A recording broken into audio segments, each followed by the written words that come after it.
નમસ્કાર મિત્રો, ગયા લેક્ચરમાં આપણે બાષ્પોત્સર્જનની જે પ્રક્રિયા છે એ જે થતી હોય છે એની પાછળ પાણીના કેટલાક ભૌતિક ગુણધર્મો કામ કરતા હોય છે એ જોયું. એ ઉપરાંત પ્રકાશ સંશ્લેષણ અને બાષ્પોત્સર્જન એમની વચ્ચે જે એક પ્રકારનું સમાધાન જોવા મળે છે એની પણ વાત કરી કે ભાઈ પાણી જે છે એ મોટાભાગની વનસ્પતિ માટે એક સીમિત પરિબળ તરીકે હોય છે. હવે આપણે જે વાત કરવાની છે આગળ એ છે બાષ્પોત્સર્જનની પ્રક્રિયા ઉપર અસર કરતા પરિબળો. તો જે ઘટના આ બને છે એ બે પ્રકારના પરિબળોના અસરમાં હોય છે. એમાંથી એક પ્રકારના જે પરિબળ છે એ છે આંતરિક પરિબળો. એ એવા પરિબળો હોય છે કે જે વનસ્પતિના પોતાના છે, કે વનસ્પતિએ એ જુદા જુદા છે. તો વનસ્પતિજન્ય આવા જે પરિબળો હોય છે એમાં સૌથી પહેલું પરિબળ જે અસર કરે છે એ છે વાયુરંધ્રોની સંખ્યા. આપણને ખ્યાલ છે કે વાયુરંધ્રો જ એ રચનાઓ છે કે જેના દ્વારા બાષ્પોત્સર્જન થતું હોય છે. એટલે એનો અર્થ એવો થાય કે સ્વાભાવિકપણે વાયુરંધ્રોની સંખ્યા જો વધે તો બાષ્પોત્સર્જન વધે છે. તો એને સમજવા માટે અહીંયા આપણે એક નાનકડો એક થોડોક સૂત્રની મદદથી વાત કરીએ. એને ગણવામાં આવે છે સ્ટોમેટલ ઇન્ડેક્સ, જેને I તરીકે લેવામાં આવે છે, is equal to S/E+S. Okay, આ સૂત્ર શું કહેવા માંગે છે એ સમજી લઈએ પહેલાં.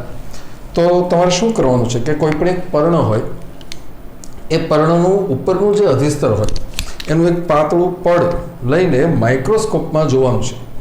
મોટાભાગના એ માઇક્રોસ્કોપ કદાચ જોયું હશે તો એમાં ઉપરથી તમે જુઓ ત્યારે તમને એની અંદર એક આવું ગોળ ફિલ્ડ દેખાય છે. આટલા ભાગમાં તમે પાંદડું ગમે એટલું મોટું હોય પણ તમને એનો માત્ર આટલો જ ભાગ દેખાય છે. એને કહેવામાં આવે છે માઇક્રોસ્કોપનું ફિલ્ડ. જે તમે જુઓ છો પાંદડું ગમે એટલું મોટું હશે, તમે જ્યારે એની એક સ્લાઇડ બનાવીને માઇક્રોસ્કોપમાં મૂકો છો ત્યારે તમને એમાં આ જોવા મળે છે. તો માઇક્રોસ્કોપની અંદર તમને એમાં શું જોવા મળશે? તો એમાં હાજર હોય છે, એમાં તમને ઘણા બધા વાયુરંધ્ર જોવા મળશે. અહીંયા હું આ રીતે જે બતાવું છું એ બધા વાયુરંધ્ર છે. ખાસ યાદ રાખો, આ બધા વાયુરંધ્ર છે. વાયુરંધ્ર એના માટે ઇંગ્લિશમાં શબ્દ છે સ્ટોમેટા, એટલે કે એને કહેવામાં આવે છે S એટલે સ્ટોમેટા. તો એની સિવાયના જે બાકીના કોષો હશે એ બધા સામાન્ય અધિસ્તરીય કોષો હશે. આ બધા એ સામાન્ય અધિસ્તરીય કોષો છે. આ પર્ણનો ઉપરનો છેદ છે, જે તમે ઉપરની સપાટી જોઈ શકો એ પ્રમાણેનો છેદ છે. તો આ બધા એ સામાન્ય વાયુરંધ્ર કોષો છે, અધિસ્તરીય કોષો છે. આ રીતે તો આ બધા જે કોષો, જે સામાન્ય કોષો હોય છે એને એટલે કે એપિડર્મલ સેલ તરીકે ઓળખવામાં આવે છે. એપિડર્મિસ એટલે કે અધિસ્તર. તો આવું એક માઇક્રોસ્કોપનું ફિલ્ડ તમને જોવા મળે છે. તો એક ફિલ્ડની અંદર તમને જે જોવા મળે છે એના આધારે તમે જુઓ કે આ S કેટલા છે એ તમે ગણો. તો અહીંયા 5 બધું હું તમને જસ્ટ સામાન્ય આંકડો આપું. ધારો કે તમને એવું જોવા મળ્યું કે એક માઇક્રોસ્કોપની અંદર અહીંયા 6 અધિસ્તરીય આવા 6 વાયુરંધ્રો જોવા મળે છે. ઓપન અહીંયા આ જે છે E એટલે કે અધિસ્તરીય કોષો, જે એપિડર્મિસ સેલ લીલા કલરમાં જે દેખાય છે એ બધા. ધારો કે એ 32 છે. હું તો પહેલેથી આંકડા તૈયાર હોય એવા જ બોલું છું તમને એક્ઝામ્પલ માટે. વત્તા ઉપર લખ્યો છે આંકડો એ આ છે, એ છે આ આંકડો જે આવે છે એ 0.15 જેવો આવશે. અને એને જો તમે ટકાવારીમાં ફેરવી નાખશો તો હજી બીજા બે આંકડા એ છે 15.78. આ છે સ્ટોમેટલ ઇન્ડેક્સ I. તો હવે તમે અહીંયા જુઓ કે અધિસ્તરીય કોષોની સરખામણીમાં આ જે વાયુરંધ્રો છે એની સંખ્યા કેટલી છે એનો આંકડો તમને અહીંયા મળે છે. અત્યારે આપણા અભ્યાસક્રમમાં આ નથી એટલે તમે કદાચ એની ઉપર બહુ ધ્યાન ન આપો તો ચાલે, પણ ભૂતકાળમાં એની ઉપરથી જે છે એ પૂછાયેલું છે. એક વખત પ્રશ્ન એવો પૂછાયેલો કે એક કોષ્ટક આપેલું હતું કે નીચે તમને કોઈ પણ 3 પર્ણોની અંદર વાયુરંધ્રોની સંખ્યા કેટલી અને અધિસ્તરીય કોષોની સંખ્યા કેટલી એ આંકડાઓ આપી દીધેલા, અને પછી પૂછેલું કે એમને એમના સ્ટોમેટલ ઇન્ડેક્સ એટલે કે વાયુરંધ્ર ક્રમાંકના આધારે ચડતા ક્રમમાં ગોઠવો. તો ત્યાં સૂત્ર મૂકીને આ ગણતરી કરવી પડે.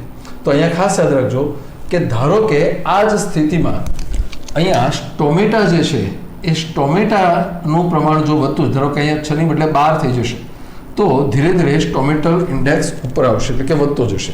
ટૂંકમાં અધિસ્તરીય કોષોની કમ્પેરિઝનમાં વાયુરંધ્રોની સંખ્યા કેટલી છે એને આપણે નામ આપીએ છીએ સ્ટોમેટલ ઇન્ડેક્સ.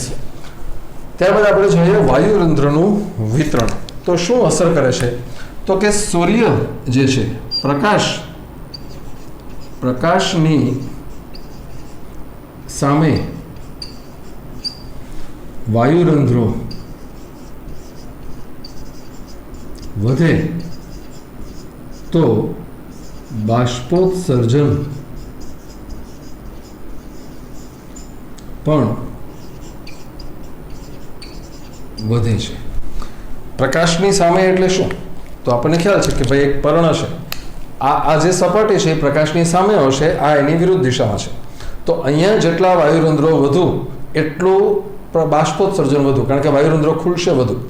અહીંયા તમે જુઓ દ્વિદળી વનસ્પતિ છે, માનો કે તે દ્વિદળી વનસ્પતિમાં અહીંયા વધુ છે, અહીંયા ઓછા છે. તો એનાથી શું ફાયદો થાય? તો કે અહીંયા વધુ વાયુરંધ્રો છે પણ એમાંથી ઘણા બધા બંધ થઈ જશે, અથવા તો એ જે છે એમાંથી બાષ્પોત્સર્જન ઓછું થશે, કારણ કે પ્રકાશ અને એને કારણે તાપમાન એની અસર થતી હોય છે. તો વાયુરંધ્ર ખુલ્લા રહેશે પણ એમાંથી બાષ્પોત્સર્જન ઓછું થશે, તો O2 CO2 નો વિનિમય વધુ સારો થઈ શકે એ રીતે હોય છે. બીજું છે ખુલ્લા વાયુરંધ્રોની ટકાવારી. આપણે જોયું છે કે વાયુરંધ્રો ક્યારેક ખુલ્લા હોય છે, ક્યારેક બંધ હોય છે. તો જેટલા વાયુરંધ્રો ખુલ્લા હશે એટલી બાષ્પોત્સર્જનની માત્રા પણ વધુ હશે.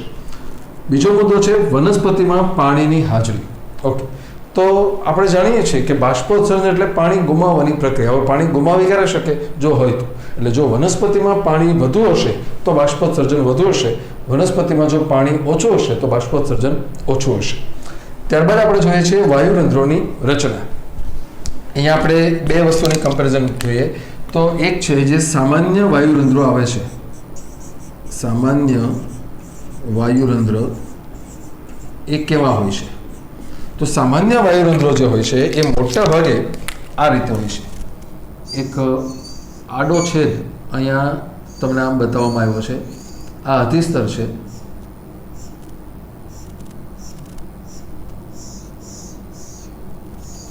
આ અધિસ્તર છે, અને એની અંદર જે વાયુરંધ્ર આવેલું હોય છે એ આમ છે, આ રીતે એ રક્ષક કોષો અને વાયુરંધ્ર. તો બીજી બાજુ અમુક વનસ્પતિમાં જોવા મળે છે આપણને એ છે નિમગ્ન વાયુરંધ્ર. તો એના વિશે પણ આપણે સમજી લઈએ. નિમગ્ન વાયુરંધ્ર એટલે શું? સંકન સ્ટોમેટા જેને કહેવામાં આવે છે. તો મોટાભાગની વનસ્પતિ એવી હોય છે કે જેમાં અધિસ્તર એક સ્તરીય હોય છે. અધિસ્તર જે હોય છે ઉપરનો એક જ પડ હોય છે અને એમાં જ આ બધા વાયુરંધ્રો ગોઠવાયેલા હોય છે. પરંતુ રણમાં ઉગતી કેટલીક વનસ્પતિઓ એવી હોય છે કે જેમાં અધિસ્તર જે હોય છે એ એક કરતાં વધુ સ્તરનું બનેલું હોય છે.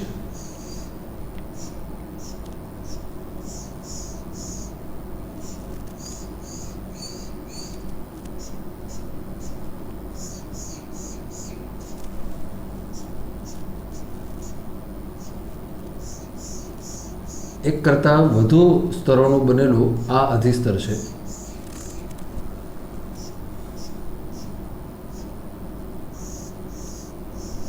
આ રીતે છે.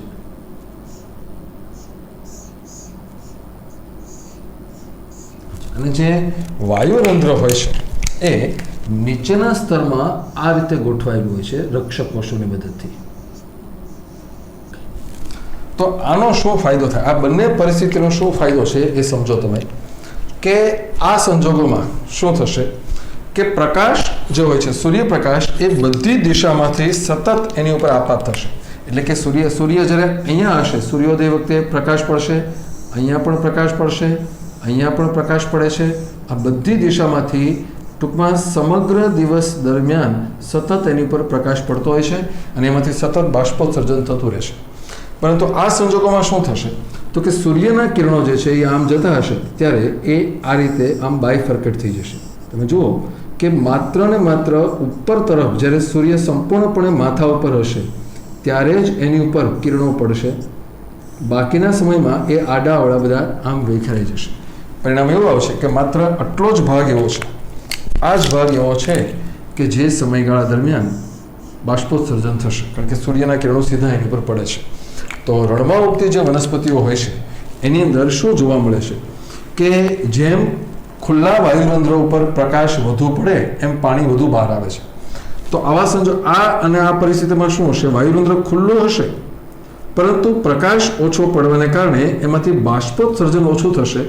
પરિણામે આ ખુલ્લા વાયુરંધ્રો પાણી ગુમાવશે ઓછું, પરંતુ O2 અને CO2ની આપલે વધુ સારી રીતે કરતા હશે. એટલે આવા જે વાયુરંધ્રો હોય છે એને આપણે નિમગ્ન વાયુરંધ્ર તરીકે ઓળખીએ છીએ. તો આવા જે પરિબળો હોય છે એ વનસ્પતિના પોતાના પરિબળો છે કે જે બાષ્પોત્સર્જન ઉપર અસર કરતા હોય છે. હવે આપણે બીજા પરિબળોની વાત કરીએ તો એ પરિબળો છે બાહ્ય પરિબળો. એ વાતાવરણજન્ય પરિબળો છે, એટલે કે પરિસ્થિતિ ઉપર આધારિત હોય છે. તો આવા પરિબળોમાં સૌથી પહેલાં જોઈએ એ આપણે પ્રકાશની વાત કરીએ તો પ્રકાશ જેમ વધુ તેમ બાષ્પોત્સર્જન વધારે. આપણે ગઈકાલે જોયું હતું કે પ્રકાશની હાજરીમાં પ્રકાશ સંશ્લેષણ થાય છે, એને કારણે ગ્લુકોઝ બને, એને કારણે સાયસ વધે, સાયડબલ્યુ ઘટે, પાણીનું શોષણ થાય, દિવાલો ઉપર દબાણ આવે, વાયુરંધ્ર ખુલે, બાષ્પોત્સર્જન થાય. એટલે જેમ પ્રકાશનું પ્રમાણ વધુ તેમ બાષ્પોત્સર્જન વધુ છે.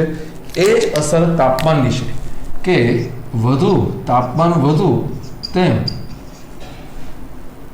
બાષ્પોત્સર્જન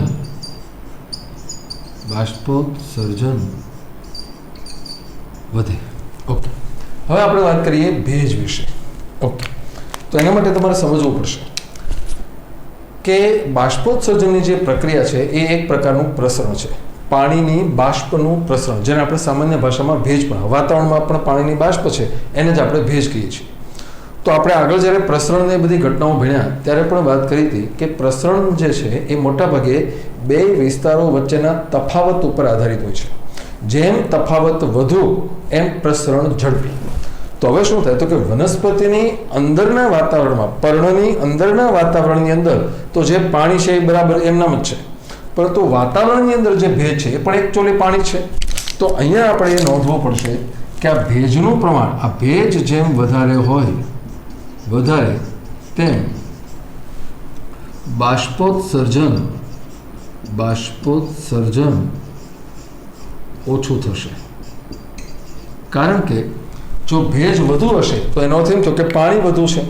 તો પાણી વધુ હશે તો બે ધારો કે પર્ણનું આંતરિક વાતાવરણ છે એ આંતરિક વાતાવરણમાં ધારો કે 10 એકમ પાણી છે, આપણે એનો એકમ માનવું છે, ખાલી એમ બોલીએ કે 10 એકમ પાણી છે.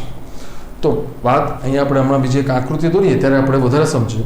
પણ જે તફાવત છે બે વિસ્તારો વચ્ચે, એક છે પર્ણનું આંતરિક વાતાવરણ અને એક છે વાતાવરણ બહારનું પર્યાવરણ, એ બેની વચ્ચેના તફાવતને આધારે આપણને ખબર પડે કે જો વાતાવરણમાં ભેજનું પ્રમાણ વધુ હશે તો બાષ્પોત્સર્જન ઓછું હશે. હમણાં આપણે એક આકૃતિ દ્વારા સમજીએ. ભૂમિમાં પાણીની હાજરી, જો પાણીની હાજરી ભૂમિમાં હશે તો જ એનું શોષણ થશે, તો જ એ ઉપર ચડે છે અને તો જ એના દ્વારા બાષ્પોત્સર્જન થાય. એટલે કે ભૂમિ જો ભીની હશે, માટી પાણીવાળી હશે તો બાષ્પોત્સર્જન વધુ હશે. એટલે કે અહીંયા આપણે જોશું કે ભીની જમીનમાં વધુ બાષ્પોત્સર્જન થતું હોય છે. જમીન ભીની હોય તો બાષ્પોત્સર્જન વધુ થશે. હવાની ગતિ, એને આપણે હમણાં આકૃતિ દ્વારા સમજીએ. તો આખી બાબત સમજવા માટે હું અહીંયા એક આકૃતિ આમ દોરી આપું છું. ધારો કે આ એક વનસ્પતિ છે. આ વનસ્પતિની અંદર આપણે બાષ્પોત્સર્જનની જે જુદી જુદી અસરો છે પેલી પર્યાવરણની એ સમજવાની છે. આ ભૂમિ છે. તો સૌથી પહેલાં આપણે વાત કરીએ છીએ આખું જે છે એમાં વાત લઈએ આપણે હવા. હવા આપણે લખીએ અહીંયા ભેજવાળી અથવા તો સૂકી. આ બે પ્રકારની હવાની વાત કરીએ આપણે. હવા કાં તો ભેજવાળી છે અને કાં તો સૂકી છે. તો એને સમજવા માટે આપણે ગણીએ કે ભાઈ ધારો કે પર્ણના આંતરિક પર્યાવરણમાં પાણી 10 એકમ છે. આપણે ગણી લઈએ પાણી કેટલું છે? 10 એકમ છે. ભેજવાળી હવા જો હોય તો આપણે ધારી લઈએ કે એમાં જે પાણી છે એ વધુ છે, એટલે કે આપણે એને ગણીએ 7 એકમ છે. અને સૂકી હવા એટલે કે એની અંદર પાણી ધારો કે 4 એકમ છે. આપણે જસ્ટ સમજવા માટે, તમને સમજાવવા માટે હું આંકડા લખું છું. તો જરૂર જ્યારે હવા ભેજવાળી હશે ત્યારે આ બે વચ્ચેનો તફાવત કેટલો છે? 10 અને 7 એટલે 3નો તફાવત છે. જ્યારે અહીંયા તફાવત 6નો છે. તો તમે જાણો છો કે જેમ તફાવત વધુ હશે એમ બાષ્પોત્સર્જન વધુ થાય. એટલે કે સૂકી હવા હશે એમાં બાષ્પોત્સર્જનનું પ્રમાણ વધુ હશે. અપ એરો જે છે એ બતાવે છે કે બાષ્પોત્સર્જન વધુ છે, અહીંયા બાષ્પોત્સર્જનનું પ્રમાણ ઓછું છે. બીજી આપણે વાત કરીએ પવન. તો આપણને એમ થાય કે સાહેબ પવન અને હવામાં શું? તો એનો જવાબ એ છે કે બધી જ હવા પવન નથી, પણ બધો પવન હવા છે. એટલે કે જ્યારે હવા ગતિમાં હોય ત્યારે આપણે એને પવન કહીએ છીએ. તો પવનની જે ગણતરી છે એ આપણે આમ લખીએ કે પવન કાં તો ધીમો હોય છે, ગતિ છે એટલે આપણે લખીએ ધીમો, અથવા તો એ ઝડપી છે. તો શું થશે જુઓ કે બાષ્પોત્સર્જન જ્યારે થતું હોય છે એવા સમયે સતત અહીંયાથી પાણીની વરાળ બાષ્પ સ્વરૂપે બહાર નીકળતી હોય છે. અહીંયા બધું પાણી જમા થતું હોય છે. જો આમને આમ ચાલુ રહેશે તો શું થાય? તો કે ધીરે ધીરે પર્ણ જે વનસ્પતિ છે એની આજુબાજુનો જે વિસ્તાર છે, વનસ્પતિ હોય એની આજુબાજુમાં જે બધો વિસ્તાર આવેલો હોય છે એ વિસ્તારની અંદર પાણીની બાષ્પનું પ્રમાણ વધતું જાય છે. પરિણામે તફાવત ધીરે ધીરે ઘટતો જાય. પરિણામ શું આવશે જોજો કે જો ધીમો પવન હશે તો આ રીતે થતું જ રહેશે કે પાણી બહાર ને બહાર જમા થાય, એટલે ધીરે ધીરે બાષ્પોત્સર્જનનું પ્રમાણ ઘટતું જશે, એટલે અહીંયા ઓછું થાય. પણ જો પવન ઝડપી હશે તો જે પાણીની વરાળ અહીંયા બહાર આવી છે એ સતત જતી રહેશે આમ, અને એની જગ્યાએ નવી સૂકી હવા આવતી હશે.